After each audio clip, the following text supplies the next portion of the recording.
നെല്ലിയാമ്പതി ചുരത്തിൽ KSRTC bus നിയന്ത്രണം വിട്ട് താഴ്ചയിലേക്ക് മറിഞ്ഞ് ഒരു സ്ത്രീ മരണപ്പെടുകയും നിരവധി പേർക്ക് പരിക്കേൽക്കുകയും ചെയ്തു. ഇന്ന് രാവിലെ 9:30ഓടെയാണ് നെല്ലിയാമ്പതിയിൽ നിന്ന് നെന്മാറയിലേക്ക് വരികയായിരുന്ന ബസ് പോത്തുണ്ടി ഡാമിന് സമീപമുള്ള വളവിൽ വെച്ച് അപകടത്തിൽപ്പെട്ടത്. പാലക്കാട് നെല്ലിയാമ്പതി ചുരത്തിൽ KSRTC ബസ് നിയന്ത്രണം വിട്ട് താഴ്ചയിലേക്ക് മറിഞ്ഞ് ഒരു സ്ത്രീ മരണപ്പെടുകയും നിരവധി പേർക്ക് പരിക്കേൽക്കുകയും ചെയ്തു. ഇന്ന് രാവിലെയോടെയാണ് നെല്ലിയാമ്പതിയിൽ നിന്ന് നെന്മാറയിലേക്ക് വരികയായിരുന്ന ബസ് പോത്തുണ്ടി ഡാമിന് സമീപമുള്ള വളവിൽ വെച്ച് അപകടത്തിൽപ്പെട്ടത്. ബസ്സിൽ നിന്ന് തെറിച്ചു വീണാണ് യുവതി മരിച്ചത്.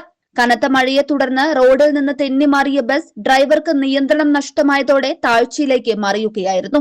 നിയന്ത്രണം വിട്ട് താഴ്ചയിലേക്ക് പതിച്ച ബസ് വലിയ മരങ്ങൾക്കിടയിൽ കുടുങ്ങി നിന്നതിനാലാണ് വൻ ദുരന്തം ഒഴിവായത്. അപകട സമയത്ത് ബസ്സിൽ 80ഓളം യാത്രക്കാരുണ്ടായിരുന്നുവെന്നാണ് പ്രാഥമിക വിവരം. ഫയർഫോഴ്സും പോലീസും നാട്ടുകാരും ചേർന്ന് സ്ഥലത്ത് സജീവമായി രക്ഷാപ്രവർത്തനം നടത്തിവരുന്നു. പരിക്കേറ്റവരെ ഉടൻ തന്നെ നെല്ലിയാമ്പതിയിലെയും പരിസരങ്ങളിലെയും ആശുപത്രികളിലേക്ക് മാറ്റി.